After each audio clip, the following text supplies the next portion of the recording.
ஒரு பெரியவர்கிட்ட பேசிக்கிட்டு இருந்தேன். அவரு என்கிட்ட ஒரு கேள்வி கேட்டார். திருடர்கள் எத்தனை வகை தெரியுமா உனக்கு அப்படின்னார். இதுதான் அவர் கேட்ட கேள்வி. எதுக்காக என்ன பார்த்து அந்த கேள்வி கேட்டாரு தெரியல. இருந்தாலும் நான் அவருக்கு பதில் சொன்னேன். திருடர்கள்ல எத்தனையோ வகை உண்டுங்க. கார் திருடன், சைக்கிள் திருடன், முகமூடி திருடன், எப்படி சொல்லிட்டே போகலாம். இருந்தாலும் என்னுடைய சிற்றறிவுக்கு எட்டின வரையில திருடர்களை 2 வகையா பிரிக்கலாம் அப்படின்னு நினைக்கிறேன். ஒன்று ராத்திரியில் திருடுற திருடன், இன்னொருத்தன் பகல்ல திருடுற திருடன். அதாவது பகல் திருடன், ராத்திரி திருடன் அப்படின்னு பெரியவர் சிரிச்சார். என்ன சிரிக்கிறீங்களே? என்ன கள்வர்கள் 4 வகை அப்படின்னு ஆரம்பிச்சார். எப்படின்னு கேட்டேன். சாப்பாட்டுக்கு இல்லாம திருடுறாங்க பாருங்க, அது ஒரு வகையாம். சாப்பாட்டுக்கு இருந்தும் திருடுறாங்க பாருங்க, அது ஒரு வகையாம். இதை தவிர இன்னும் ஒரு 2 வகை திருட்டு உண்டு. அது என்னன்னா, ஆண்டவன் கிட்ட இருந்து நாம திருடுற திருட்டு. இன்னொன்னு என்னன்னா, நம்ம கிட்ட இருந்து ஆண்டவன் திருடுற திருட்டு அப்படின்னார். எனக்கு ஒன்றும் புரியல. என்ன சார் இது, ஆண்டவனையே திருடன்னு சொல்றீங்களே அப்படின்னு ஆச்சரியமா. ஆமாங்க, ஆண்டவனை கள்வன்னு சொல்றது இல்லையா? காஞ்சிபுரத்துக்கு பக்கத்துல திருக்கார்வனம் அப்படின்னு ஒரு ஊர் இருக்கு.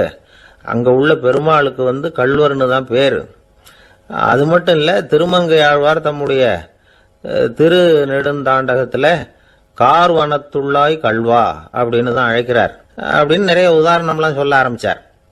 அதுக்கப்புறம் அவர்கிட்ட பேசி நான் புரிஞ்சுக்கிட்ட விவரங்களை தான் இப்போ உங்ககிட்ட சொல்ல போறது.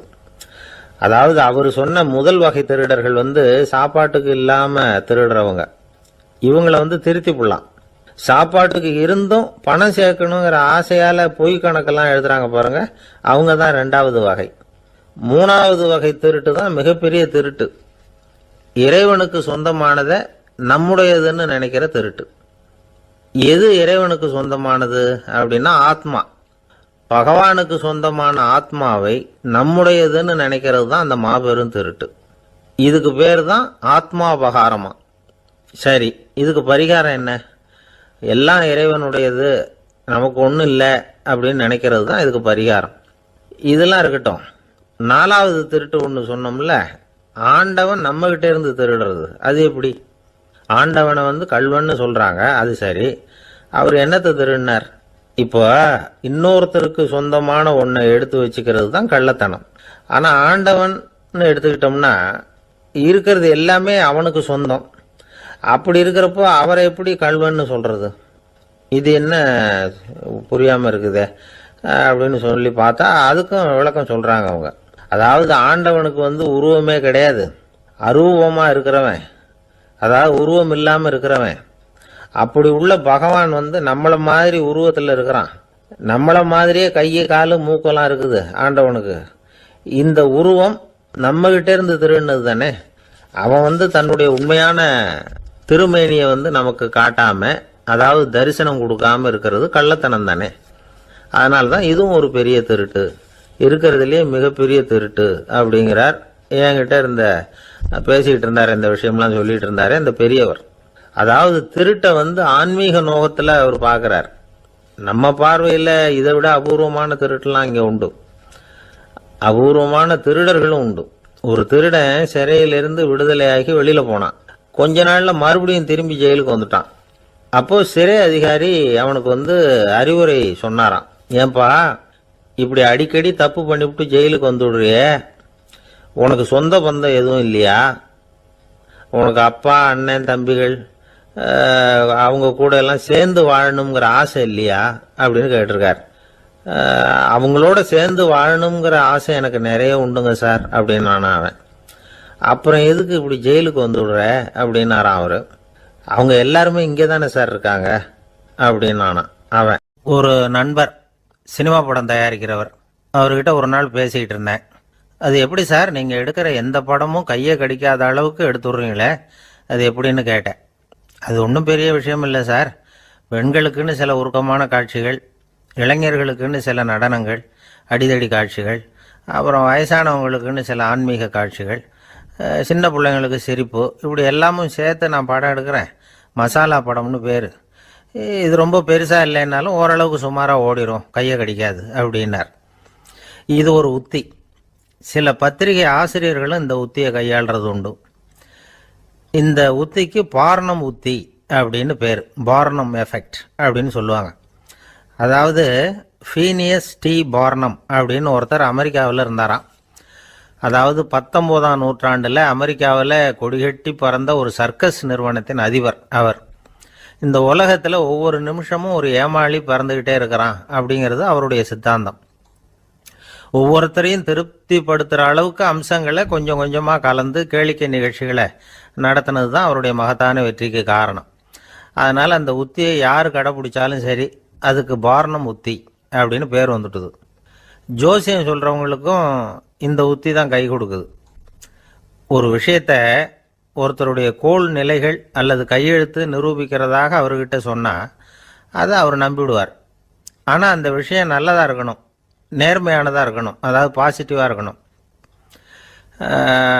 8ஆம் இடத்துல குரு, 9ஆம் இடத்துல சனி, நீங்கள் ஒரு பெரிய மேதை தான் அப்படின்னு சொல்லுவாங்க. கேட்குறவங்களுக்கு அதை மறுக்கிறதுக்கு மனசு வராது. அப்படி சொல்லும் பொழுது கூடவே என்ன கொஞ்சம் முன்கோபம் அதிகமாக இருக்கும், இருந்தாலும் அது உடனே மறைஞ்சிரும் அப்படின்னு சில அற்ப விஷயங்களையும் சொன்னாலும் அதையும் சரிதான்னு சொல்லி ஒத்துக்குவாங்க. ஆளுமையை எடை போடுகிற ஒரு நிறுவப்பட்ட உத்தியின் மூலமாக தன்னுடைய குணாதிசயங்கள் கண்டுபிடிக்கப்பட்டதாக அவர் நம்புறது தான் இதுக்கு காரணம். இந்த மாதம் பணத்தட்டுப்பாடு கொஞ்சம் இருக்கும், உடம்புல ஏதாவது கொஞ்சம் அசௌகரியம் இருக்கும், வீட்டுக்குள்ளே லேசாக மனஸ்தாபம் வரலாம், இது மாதிரி பொதுப்படையாக சிலதை சொன்னாலே போதும், மக்களை நம்ப வச்சுடலாம். இதெல்லாம் நமக்கு மட்டும்தான் ஏற்படுது அப்படின்னு சொல்லி அவங்க நினைக்கிறது தான் காரணம். இதுதான் பார்னம் உத்திங்கிறது. மனிதர்கள் பாராட்டுக்களை விரும்புகிறதும் விமர்சனங்களை வெறுக்கிறதும் பார்னம் உத்தியின் அடுத்த கூறு.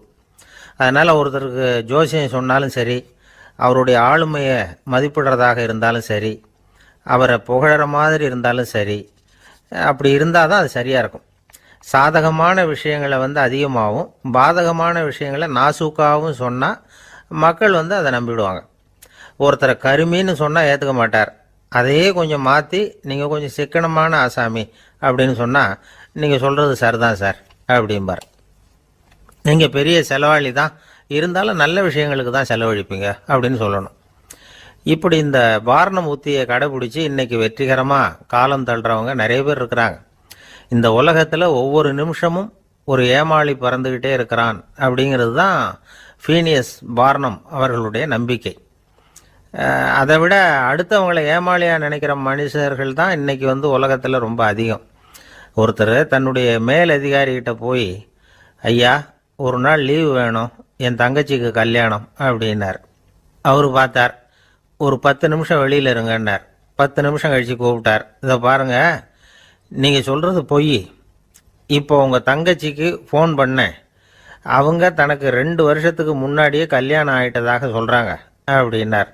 உடனே இவர் சொன்னார், சார் இப்போ நீங்கள் சொல்கிறதும் பொய்யா தான் இருக்கணும், ஏன்னா நிஜமாக எனக்கு ஒரு தங்கச்சியே கிடையாது அப்படின்னார்.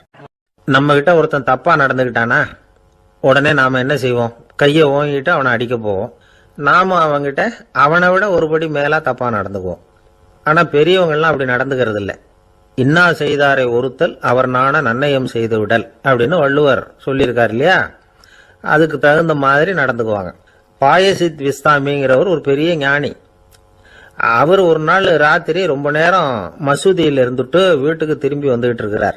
வழியில் ஒரு குடிகாரன், அவன் கையில் ஒரு இசைக்கருவி, அதை கண்ணா பின்னான்னு மீட்டிக்கிட்டு வாய்க்கு வந்தபடி என்னத்தையோ பாட்டுன்னு நினச்சிக்கிட்டு பாடிக்கிட்டு அவன் பாட்டுக்கு கிடக்கிறான் வழியில். அதோடு இருந்தாலும் பரவாயில்ல, அந்த பக்கமாக வழியில் போகிறவங்க வர்றவங்களையெல்லாம் பார்த்து கண்ணா பின்னான்னு திட்டிக்கிட்டு இருக்கிறான், ரொம்ப வளர்க்குறான். பாயசித் பிஸ்தாமிங்கிற அந்த பெரியவர் அந்த வழியாக போகிறார். அவனை பார்க்குறார். அவனுடைய நிலைமையை பார்த்துட்டு பரிதாபப்படுறார். ஏன்பா இது மாதிரிலாம் நடந்துக்கிற, இப்படி நடக்கலாமா அப்படின்னு ஏதோ கொஞ்சம் புத்திமதி சொல்கிறதுக்கு ஆரம்பித்தார். அவனுக்கு கோபம் வந்துட்டுது. கையில் வச்சிருந்த வாத்திய கருவி அதால் ஓங்கி அந்த பெரியவர் தலையில் ஒரு அடி கொடுத்தான். ரத்த காயம் ஏற்பட்டு போச்சு. அவன் கையில் இருந்த இசைக்கருவியும் அடித்த வேகத்தில் 2ஆக உடஞ்சி போச்சு. அவ்வளோ வேகமாக அடிச்சிருக்கான். இவ்வளவு தூரத்துக்கு நடந்து போச்சுல்ல, அந்த மாபெரும் ஞானி வாயை திறந்து ஒரு வார்த்தை கூட பேசலை. பேசாமல் தலையை பிடிச்சிக்கிட்டு அவர் பாட்டுக்கு போயிட்டார். மறுநாள் அந்த பெரியவர் என்ன பண்ணார் தெரியுமா, கொஞ்சம் இனிப்பு பண்டங்கள், கொஞ்சம் பணம், இது 2ஐயும் ஒரு ஆள் மூலமாக அனுப்பி வச்சார் அந்த குடிகாரனுக்கு. அவனுக்கு ஒன்றும் புரியல. என்ன விவரம்னு விசாரித்தான். வந்த ஆள் ஒரு கடுதாசியை நீட்டினான். அதில் விவரம் இருந்தது. ஞானி எழுதியிருக்கிறார், இதை பாருப்பா, உங்களுடைய இசைக்கருவி உடையறதுக்கு என்னுடைய தலை காரணமாக ஆயிட்டுது. அதுக்காக நான் ரொம்ப வருத்தப்படுறேன். அதுக்காக தான் பணம் அனுப்பி வச்சிருக்கேன். வேற புதுசாக ஒரு இசைக்கருவி வாங்கிக்கோ. அப்புறம் இன்னொரு விஷயம், நேற்றுக்கு ராத்திரி என்கிட்ட ஏகப்பட்ட கசப்பான வார்த்தைகளை பேசினேன். இதோட அனுப்பியிருக்கிற இனிப்பு பண்டங்களை சாப்பிட்டு உன்னுடைய நாவல உள்ள கசப்பை மாற்றிக்கோ அப்படின்னு அதில் எழுதப்பட்டிருந்தது. இந்த சமயத்தில் அவன் குடி மயக்கத்தில் இல்லை, தெளிஞ்சு போயிருந்த நேரம் அது. அதனால் அதை படித்த உடனே அவனுக்கு ரொம்ப வெக்கமாக போச்சு. தலை குனிஞ்சான், யோசனை பண்ணான். கொஞ்ச நேரத்தில் தன்னுடைய நண்பர்கள் சில பேரையும் கூப்பிட்டுக்கிட்டு நேராக அந்த ஞானி இருக்கிற இடத்துக்கு ஓடினான். அவர் காலில் விழுந்தான், அவர்கிட்ட மன்னிப்பு கேட்டுக்கிட்டான். பெரியவங்களே தெரியாமல் நான் இந்த பாவ செயலை பண்ணிவிட்டேன், என்னை மன்னிச்சுங்க. உங்களுடைய பொறுமையும் போதனையும் என்னுடைய கண்ணை திறந்துட்டுது. இனிமேல் நானும் என்னுடைய நண்பர்களும் நல்ல வழியில் திருந்தி வாழ போகிறோம் அப்படின்னா. ஞானி செய்த நன்னயம் குடிகாரனை எப்படி திருத்திருக்கு பார்த்தீங்களா? இந்த கதையை கேட்டுட்டு ஒருத்தர் சொன்னார், என் வாழ்க்கையில் கூட அப்படி ஒரு சம்பவம் நடந்தது சார். நானும் ஒரு நாள் ராத்திரி ஓவராக குடிச்சிட்டு ஒரு கிட்டாரை வாசிச்சுக்கிட்டு கண்ணாபின்னான்னு உளறிக்கிட்டு திட்டிக்கிட்டு இருந்தேன். அந்த சமயம் அந்த வழியாக ஒருத்தர் வந்தார். ஓங்கி தலையில் ஒரே ஒரு அடி, ரத்தம் வந்துட்டுது. அதுக்கப்புறம் என் மனசு தெரிந்துட்டுது சார் அப்படின்னார். அப்படியா என்ன? ஆச்சரியமா. ஆமாம் சார், அடி விழுந்தது அவர் தலையில் இல்லை, என் தலையில். வந்தவர் என்ன அப்படி அடிச்சுட்டார். மயக்கம் தெளிஞ்சதுக்கு அப்புறம் தான் எனக்கு விவரம் புரிஞ்சுது. அவர் ஒரு போலீஸ்காரர் அப்படின்னார் ரொம்ப சோகமா. ஒரு ஊரில் ஒரு பெரியவர் இருந்தார். அவர் ஒரு குரு. அவர் தொடர்ந்து தியான கூட்டங்கள் நடத்துவார். அந்த கூட்டத்தில் கலந்துக்கிறதுக்காக பல ஊர்கள்லேருந்து சீடர்கள் நிறைய பேர் வருவாங்க போவாங்க. ஒரு நாள் அங்கே கூட்டம் நடந்துக்கிட்டு இருக்குது. அந்த சமயத்தில் சீடர்களில் ஒருத்தன் என்னத்தையே திருடி விட்டான். மற்ற சீடர்கள் அதை கவனிச்சுட்டாங்க. இவன் ஆப்பிட்டுக்கிட்டான். கூட்டம் முடிஞ்ச பிற்பாடு இவன் திருடின விஷயத்தை அந்த பெரியவர்கிட்ட போய் சொன்னாங்களாம். அவர் கவனத்துக்கு கொண்டுகிட்டு போனாங்க. ஆனால் அவர் இதை காதிலே போட்டுக்கல, கண்டுக்கவே இல்லை. போய் சொன்ன சீடர்களுக்கெல்லாம் ஏமாத்தமாக போயிட்டுது. என்ன இது, இவ்வளவு தூரம் நாம் கண்டுபிடிச்சி போய் சொல்கிறோம், அவர் கண்டுக்கவே மாட்டேங்கிறாரே அப்படின்னு ஒரு மாதிரி ஆகிட்டாங்க. இருந்தாலும் அதை பற்றி ஒன்றுமே சொல்லிக்கல, பேசாமல் இருந்துட்டாங்க. கொஞ்ச நாள் ஆச்சு. அதே ஆள் மறுபடியும் ஒரு திருட்டில் மாட்டிக்கிட்டான். சீடர்கள் மறுபடியும் அந்த குருக்கிட்ட விஷயத்த சொன்னாங்க. அவர் அப்பவும் வழக்கம் போல் சும்மாவே இருந்துட்டார். இவர் இப்படி இருக்கிறத பார்த்ததும் அந்த சீடர்களுக்கு கோபம் வந்துட்டுது. உடனே அந்த சீடர்கள்லாம் ஒன்று கூடி பேசினாங்களாம். எல்லாருமா சேர்ந்து ஒரு விண்ணப்பம் தயார் பண்ணாங்க. அதை குருநாதர்கிட்ட கொண்டுட்டு போய் கொடுத்தாங்க. அந்த விண்ணப்பத்தில் இவங்க என்ன எழுதியிருக்கிறாங்க தெரியுமா? குருநாதர் அவர்களே, உடனே திருடனவன் மீது சட்ட நடவடிக்கை எடுக்கணும். நீங்கள் அப்படி அவனை இங்கே சேர்க்கக்கூடாது. நீங்கள் சேர்த்திங்கன்னா நாங்கள் இங்கே இருக்கிறத பற்றி யோசிக்க ஆரம்பிச்சிருவோம். அவனை இந்த மடத்தை விட்டே துரத்தி பண்ணணும். நீங்கள் அவனை வெளியில் அனுப்புங்க, இல்லைன்னா நாங்கள் அத்தனை பேரும் வெளியில் போயிடுறோம். இப்படி தான் அந்த விண்ணப்பத்தில் எழுதியிருக்கிறாங்க. குரு அந்த விண்ணப்பத்தை வாங்கி படித்து பார்த்தார். அதுக்கப்புறம் அதை எழுதின அத்தனை பேரையும் கூப்பிட்டாரு. எல்லாரும் இப்படி வாங்கன்னாரு. வந்தாங்க. இப்படி என் எதிரில் உட்காருங்கன்னார். உட்காந்தாங்க. அப்புறம் சொன்னார், இதை பாருப்பா, நீங்கள் எல்லாரும் புத்திசாலிகள். உங்களுக்கு எது நல்லது எது கெட்டதுங்கிறது நல்லா தெரியும். நீங்கள் மேற்கொண்டு ஏதாவது படிக்கணும்னு நினச்சா வேறு எங்கே வேணும்னாலும் போகலாம், அதுக்கு நான் தடை சொல்ல மாட்டேன். ஆனால் உங்களால் குற்றம் சாட்டப்பட்ட அவன் இருக்கானே, அவன் எப்படின்னா அவனுக்கு எது நல்லது எது கெட்டதுங்கிறதெல்லாம் தெரியாது. அதனால தான் திருடுறான். நீங்கள் சொல்கிறது மாதிரி அவனை அடித்து துரத்தி விடுறோம்னு வச்சுக்கோங்க, அவனுக்கு எப்படி நல்லது கெட்டது தெரியும்? அவனுக்கு அதை யார் சொல்லி கொடுக்கறது? அதனால் இங்கேயே இருக்கட்டும், அதுதான் சரி. இதுக்காக நீங்கள் எல்லாரும் என்னை விட்டுட்டு போனாலும் சரி, அவனை நான் விரட்ட மாட்டேன் அப்படின்னு விட்டாரான். இவ்வளவையும் திருடனை அந்த சீடன் கேட்டுக்கிட்டே இருந்திருக்கான். அவன் கண்களில் கண்ணீர். அப்படியே எழுந்திரிச்சு வந்தான். குரு காலில் விழுந்தான். அவன் கண்ணீரில் அவனது தீமை கழுவப்பட்டது அப்படிம்பாங்க. அதாவது சீடர்களுக்கு அந்த குருவோட பெருமை அப்போ தான் புரிஞ்சுதான். ஒரு நல்ல ஆசிரியர் இருக்காருன்னு வச்சுங்க, நல்லா படிக்கிற பையனுக்கு தான் பாடம் சொல்லி கொடுப்பேன்னா அது என்ன பெரிய விஷயமா? மோசமாக படிக்கிறவனையும் மாற்றி காட்டுறேங்கிறது தான் பெருமை. இந்த காலத்து குரு ஒருத்தர் ஒரு ஆசிரமம் வச்சு நடத்திட்டு வந்தார். நிறைய பேர் தினம் வருவாங்க போவாங்க. ஒரு நாள் ஒருத்தன் வந்தான். அந்த குரு முன்னாடி போய் நின்னான். ஐயா, என்ன உங்கள் சீடனாக ஏற்றுக்கணும்னா. அந்த குரு நிமிர்ந்து பார்த்தார். உன்னுடைய நோக்கம் என்னன்னு கேட்டார்.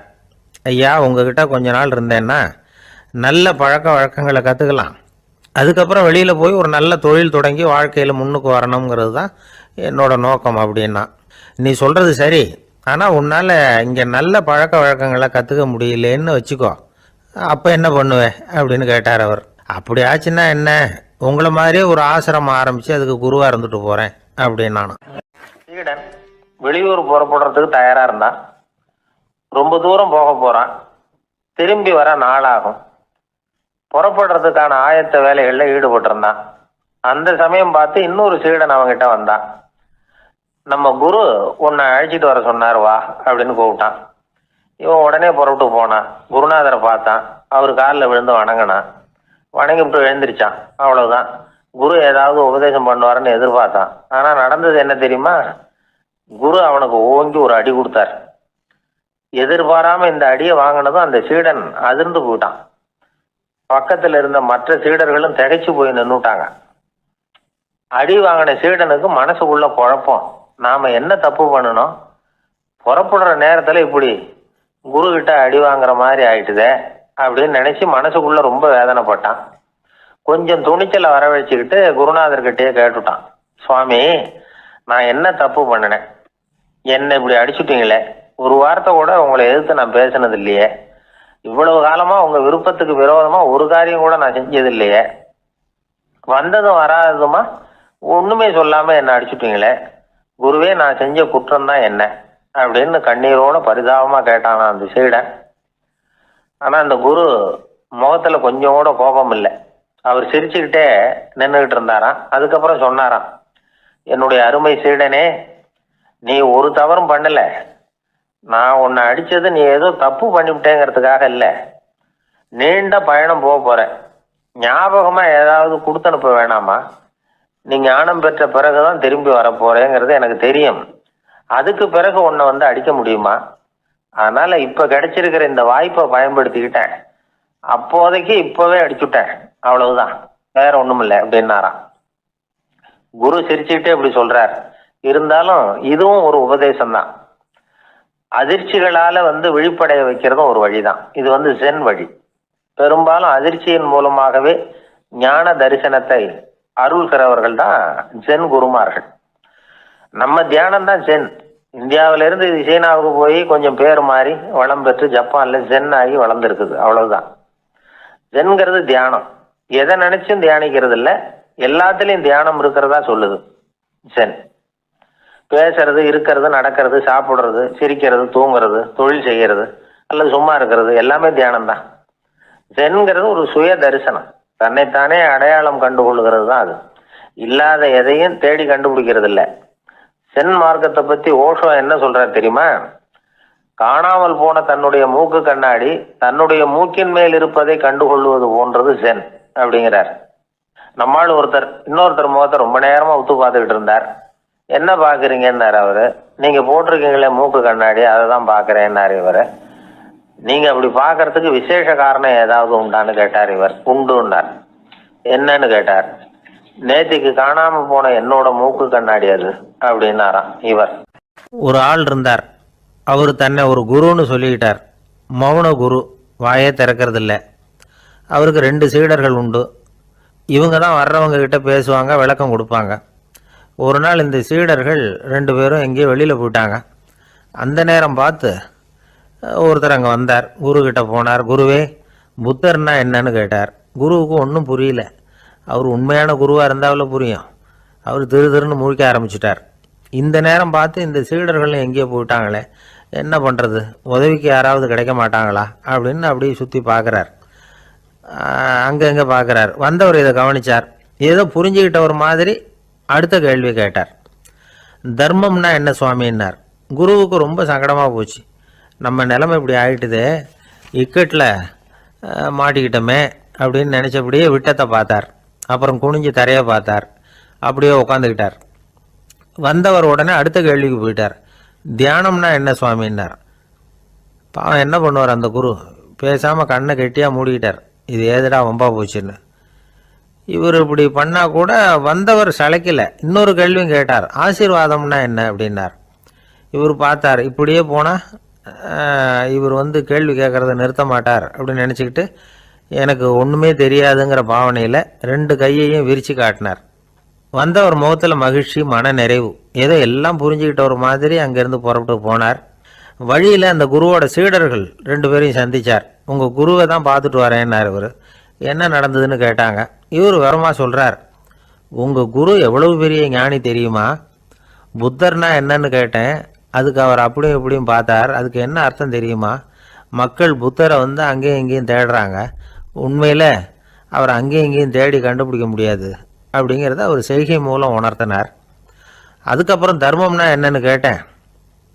அவர் மேலேயும் கீழையும் பார்த்து தர்மம் சமமானது, அதில் உயர்வு தாழ்வு இல்லைங்கிறத உணர்த்தினார். அதுக்கப்புறம் தியானம்னா என்னன்னு கேட்டேன். கண்ணை மூடிக்கிட்டார். கண்ணை மூடி காணுகிற அற்புதம் அது அப்படிங்கிறத புரிஞ்சுக்கிட்டேன். கடைசியாக ஆசீர்வதிக்கப்படுறது பற்றி கேட்டேன். கைகளை நீட்டி உதவுறது தான் அது அப்படிங்கிறத தன்னுடைய இருகை விரித்து உணர்த்தினார். எவ்வளோ பெரிய மகான் அவர் அப்படின்னு சொல்லிவிட்டு அவர் பாட்டு போயிட்டார். சீடர்கள் அதுக்கப்புறம் மெதுவாக குருக்கிட்ட வந்து சேர்ந்தாங்க. அவங்கள பார்த்ததும் குருவுக்கு கோபம் வந்துட்டுது. அடே பாவிகளா, எங்கடா போய் தொலைஞ்சிங்க? நான் ஒரு ஆளுகிட்ட மாட்டிக்கிட்டு என்ன பாடுபட்டிருக்கேன் தெரியுமான்னார். இது மாதிரி தான் நாம் சாதாரண மனிதர்களின் புற வேடங்களிலேயே மயங்கி போயிடுறோம். அவங்க பேச்சு, செய்கை, பார்வை இதிலெல்லாம் ஏதோ பெரிய தத்துவம் இருக்கிறதாக நினச்சிக்கிறோம். உண்மையிலேயே அந்த தத்துவங்கள் யாருக்கு சொந்தம்? அவங்களுக்கு இல்லை, நமக்கு தான் சொந்தம். நாம் தானே அதை கற்பிச்சுக்கிட்டோம். நம்மை நாம் அடையாளம் கண்டுக்கிறது இல்லை. நாம் யாருங்கிறது நமக்கு புரியறதில்ல. அதுதான் இன்றைக்கி நடக்கிறது. அதனால தான் அடுத்தவங்களை தேடி ஓடிக்கிட்டு இருக்கிறோம். சில வீடுகளில் கூட இது மாதிரி சைகைகள் உண்டு.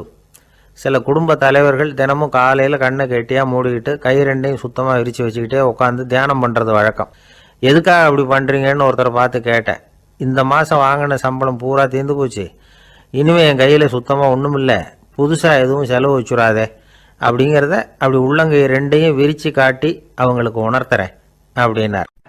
ஒரே ஒரு ஊரில் ஒரு ராஜா இருந்தார். ரொம்ப நல்லவர். ஒரு நாள் அரண்மனையில் விசாரணை நடந்துக்கிட்டு இருக்குது.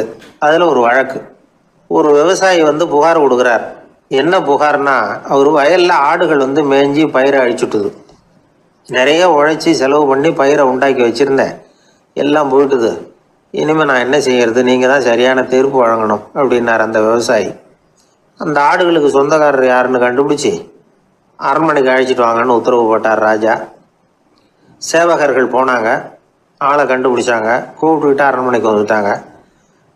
ராஜா விசாரணை பண்ணார். அப்புறம் விசாரித்து முடிச்சுவிட்டு தீர்ப்பு வழங்கினார். இந்த விவசாயி அடைந்திருக்கிற இழப்புக்கு ஈடாக உன்னுடைய ஆடுகளை அவங்ககிட்ட கொடுத்துட வேண்டியது அப்படின்னு சொல்லிவிட்டார். உன்கிட்ட இருக்கிற ஆடு பூரா அவன்கிட்ட கொடுத்துரு, அந்த ஆட்டுனால் ஏற்பட்ட இழப்பு சரியாக போகட்டும் அப்படின்னு தீர்ப்பு வழங்கிட்டார். அந்த மன்னருடைய மகன் இதை பார்த்துக்கிட்டே உட்காந்துருந்தான். இந்த தீர்ப்பை இன்னும் கூட சிறப்பாக வழங்கலாமே அப்படின்னு நினச்சான். அப்பா கிட்ட சொன்னான். உடனே அந்த அரசர், சரி நீயே இதுக்கு சரியான தீர்ப்பு சொல்லு அப்படின்னார். அந்த இளவரசன் தீர்ப்பு சொல்கிறான். அவன் சொன்ன தீர்ப்பு என்னன்னா, உங்ககிட்ட இருக்கிற ஆடுகள் எல்லாத்தையும் 1 வருஷ காலத்துக்கு அந்த விவசாயிகிட்ட ஒப்படைச்சிட வேண்டியது. அந்த 1 வருஷத்துக்குள்ள அந்த ஆடுகள் போடுற குட்டிகள், பால், எரு எல்லாம் விவசாயி எடுத்துக்க வேண்டியது. 1 வருஷத்துக்கு அப்புறம் உங்களுடைய ஆடுகளை நீங்களே திருப்பி வாங்கிக்க வேண்டியது. இதுதான் இளவரசன் சொன்ன தீர்ப்பு. இது சரியான தீர்ப்பு தான். இனிமேல் என்னுடைய அரச பொறுப்புகளை இளவரசர் வசம் ஒப்படைக்கிறேன் அப்படின்னு சொல்லி ஒப்படைச்சுட்டாராம். அதாவது தாவூத் நபி, சுலைமான் நபி இவர்களுடைய சரித்திரத்தில் இந்த சம்பவம் காணப்படுறதாக ஒரு நண்பர் சொன்னார். ஒரு தண்டனையை பெறுகிறவன் அதுக்கு பிறகு சமூகத்தில் நல்ல விதமாக வாழறதுக்கு வாய்ப்பு இருக்கிறது மாதிரி அமையணும் தீர்ப்பு. அதுக்கு இது ஒரு உதாரணம். சில தீர்ப்புகள் எப்படி அமைஞ்சு விடுதுன்னா, ஒரு தண்டனையை அனுபவித்து முடித்தவன் அதுக்கப்புறம் இந்த சமூகத்தில் நல்லவனாக வாழறதுக்கு நினச்சா கூட அதுக்கு தகுதி இல்லாதவன் அப்படிங்கிற அளவுக்கு சூழ்நிலை அமைஞ்சிருது.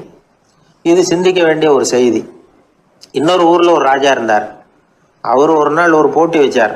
என்ன போட்டின்னா, அரண்மனை வாசலில் ஒரு பெரிய நீச்சல் குளம், அதில் நிறைய விஷப்பாம்புகள். எந்த இளைஞன் துணிச்சலாக அதில் நீச்சல் குளத்தில் குதித்து நீந்தி கரையேறி வர்றானோ அவனுக்கு 100 ஏக்கர் நிலம் பரிசாக வழங்கப்படும். அது வேணாம்னா 1000 ஆடுகள் பரிசாக வழங்கப்படும். அதுவும் வேணான்னா என்னுடைய மகளை வந்து கல்யாணம் பண்ணிக்கலாம். இதுதான் மன்னருடைய அறிவிப்பு. பரிசுலாம் நல்லா தான் இருக்குது. இருந்தாலும் பாம்புகள் உள்ள குளம்ங்கிறது நல்லா இல்லையே. அதனால் யாரும் அதில் குதித்து நீஞ்சறதுக்கு முன் வரல. இருந்தாலும் திடீர்னு ஒரு இளைஞன் அந்த நீச்சல் குளத்தில் குதிச்சான். நீந்தனா ஒரு வழியாக கரையேறி வந்துட்டான்.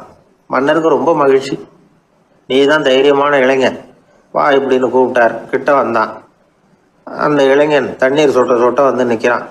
சரி, உனக்கு 100 ஏக்கர் நிலம் வேணுமான்னு கேட்குறார். வேண்டாங்கிறான். சரி, அப்படின்னா 1000 ஆடுகள் வேணுமான்னு கேட்குறார். அதுவும் வேணாங்கிறான். ஓ, அப்படின்னா என் பொண்ணை கல்யாணம் பண்ணிக்கிறியா அப்படின்னு கேட்குறாரு. அதுவும் வேணாங்கிறான். ராஜாவுக்கு ஒன்றும் புரியல. அப்படின்னா உனக்கு என்னதான் வேணும் அப்படிங்கிறார். என்னை பிடிச்சி இந்த குளத்துல தள்ளி விட்டவன் யாருங்கிறது எனக்கு தெரியணும் அப்படின்னா. ஒரு தடவை நாரதர் ஒரு தெரு வழியாக போய்கிட்டு இருந்தார். வழியில் ஒருத்தர் வேத சாஸ்திரம்லாம் படிச்சுக்கிட்டு உட்காந்துருந்தார். அவர் நாரதரை பார்த்து எங்கே போயிட்டு இருக்கிறீங்கன்னு கேட்டார். கடவுளை பார்த்துட்டு வரலாம்னு போயிட்டு இருக்கிறேன் அப்படின்னார் நாரதர். அப்படின்னா அவர்கிட்ட எனக்கு எப்போ முக்தி கிடைக்கும்னு கேட்டுட்டு வாங்களேன் அப்படின்னார் இவர். சரி, கேட்டு வரேன் அப்படின்னு சொல்லிவிட்டு நாரதர் நடந்தார். கொஞ்ச தூரத்தில் ஒரு மரத்தடியில் ஒரு தொழிலாளி செருப்பு தைச்சிக்கிட்டு உட்காந்துருந்தார். அந்த ஆளும் அதே மாதிரி கேட்டுக்கிட்டார். எனக்கு எப்போ முக்தி கிடைக்கும்னு கடவுள்கிட்ட கேட்டுக்கிட்டு வாங்களேன்னார். அவர்கிட்டையும் சரின்னு சொல்லிவிட்டு நாரதர் நேராக வைகுண்டத்துக்கு வந்து சேர்ந்தார். கடவுளை பார்த்தார். இவங்க 2 பேரும் சொல்லி அனுப்பின விஷயத்தை பற்றி கேட்டார். அதுக்கு கடவுள் சொன்னார், அந்த செருப்பு தைக்கிற தொழிலாளி உடல் நீத்ததும் உடனே என்னை வந்து அடைவான். ஆனால் அந்த சாஸ்திரம் படித்த ஆள் இப்போதைக்கு என்கிட்ட வந்து சேர மாட்டான். அவன் இன்னமும் பல பிறவிகள் எடுத்து அங்கேயே இருக்க வேண்டி இருக்குது. எப்போ இங்கே வந்து சேருவான்னு எனக்கே தெரியாது அப்படின்னார். நாரதருக்கு இதோட ரகசியம் என்னங்கிறது புரியல. எனக்கு ஒன்றும் புரியலையேன்னாரான் கடவுள்கிட்ட. சீக்கிரம் புரிஞ்சுக்குவேன். நீ திரும்பி போகிறப்போ நான் இங்கே வைகுண்டத்தில் என்ன செஞ்சுக்கிட்டு இருக்கேன்னு கேட்டால், ஒரு ஊசியின் துவாரத்தில் ஒரு யானையை கோத்துக்கிட்டு இருக்கிறேன்னு அவங்கக்கிட்ட சொல்லு அப்படின்னார் கடவுள் சிரிச்சுக்கிட்டே. நாரதர் பூமிக்கு திரும்பினார். கடவுளை பார்த்தீங்களா, எப்படி இருக்கார் அப்படின்னு விசாரித்தார். வேத சாஸ்திரம் படித்தவர். ஓ பகவானா, அவர் யானையை ஊசியின் காதில் நுழைச்சிக்கிட்டு இருக்கிறார் பார்த்தேன்னார் நாரதர். ஊசி காதில் யானையா? அது எப்படி முடியும்? நீங்கள் சொல்கிறத நான் நம்ப மாட்டேன்னு விட்டார் அவர். சரி, இந்த ஆளுக்கு இறைவன் பேரில் நம்பிக்கை இல்லை அப்படிங்கிறத நாரதர் புரிஞ்சுக்கிட்டார். அடுத்தபடியாக அந்த தொழிலாளி இருந்த இடத்துக்கு போனார். இறைவனை பார்த்தீங்களான்னு கேட்டார் அவர். பார்த்தேன், ஒரு ஊசி துவாரத்தில் யானையை கோத்துக்கிட்டு இருந்தார் அப்படின்னு சொல்லிவிட்டு நாரதர் அந்த ஆள் முகத்தை கவனித்தார். அந்த தொழிலாளி இதை கேட்டுட்டு கொஞ்சம் கூட ஆச்சரியப்படலை. அவரால் முடியாத காரியம் கூட உண்டானார். என்ன இப்படி சொல்கிற? ஊசியின் துவாரத்தில் யானையை கோக்க முடியும்னு நீ நம்புறியா அப்படின்னு கேட்டார் நாரதர். நிச்சயமாக நம்புறேன்னார் அவர். அது எப்படி அப்படின்னு கேட்டார் இவர். இதை பாருங்க, நான் இந்த ஆலமரத்தடியில் தான் தினமும் உட்காந்துருக்கிறேன். தினமும் இந்த மரத்திலிருந்து எவ்வளவோ பழம் கீழே விழுது. இந்த பழத்தில் இருக்கிற ஒவ்வொரு விதையிலையும் உள்ள ஒரு ஆலமரம் இருக்குது. ஒரு சின்ன விதைக்குள்ள ஒரு பெரிய ஆலமரம் இருக்க முடியுங்கிறப்ப ஊசி துவாரத்தில் கடவுள் யானையை நுழைய வச்சாருங்கிறத ஒத்துக்கிறதுல என்ன கஷ்டம் இருக்கு அப்படின்னு ரொம்ப சர்வசாதாரணமாக பதில் சொன்னாராம் அந்த தொழிலாளி. நாரதர் யோசனை பண்ணார். இந்த தொழிலாளி வேத சாஸ்திரங்களையெல்லாம் படிக்கலைன்னா கூட அறிவுபூர்வமாக சிந்திச்சு இறைவனை நம்புறான். அதனால தான் கடவுள் இந்த ஆளுக்கு சீக்கிரம் முக்தி கிடைக்கும்னு சொன்னார் அப்படிங்கிறத புரிஞ்சுக்கிட்டாராம். இந்த கதையில் வர்ற கடவுள், நாரதர், வைகுண்டம் இதெல்லாம் ஒரு பக்கம் இருக்கட்டும். ஒரு சின்ன விதைக்குள்ள ஒரு பெரிய ஆலமரம் தூங்கிக்கிட்டு இருக்கு அப்படிங்கிற உண்மை, அந்தரத்தில் 1000 கிரகங்கள் சுற்றிக்கிட்டு இருக்குங்கிற உண்மை, இதெல்லாம் நாம் பார்த்துக்கிட்டு தானே இருக்கிறோம். இந்த உண்மைகள் அதிசயமாக நமக்கு தெரியறதுனால அதை நம்பாமல் இருந்துட முடியாது. இயற்கையை பரிபூர்ணமாக நம்புங்கள், அந்த நம்பிக்கையே நம்ம வாழ்க்கைக்கு ஆதாரம் அப்படிங்கிறத விளக்கறதுக்காக தான் இந்த கதை. இந்த காலத்தில் நம்ம பிள்ளைங்களுக்கெல்லாம் இது மாதிரி நம்பிக்கை அதிகமாகவே இருக்குது. ஒரு நாள் ஒரு சின்ன பையன்கிட்ட கேட்டேன், ஏன்பா கடவுள் ஒரு பானைக்குள்ள ஒரு யானையை நுழைய வச்சுட்டாருன்னு சொன்னா அதை நீ நம்புவியா அப்படின்னு கேட்டோம். நம்புவேன் சார், அது ஒன்றும் பெரிய அதிசயம் இல்லைன்னா. எப்படின்னு கேட்டோம். எப்படின்னா அந்த பானை அந்த யானையை விட பெருசாக இருந்திருக்கும், அவ்வளவுதான் அப்படின்னு சொல்கிறான்.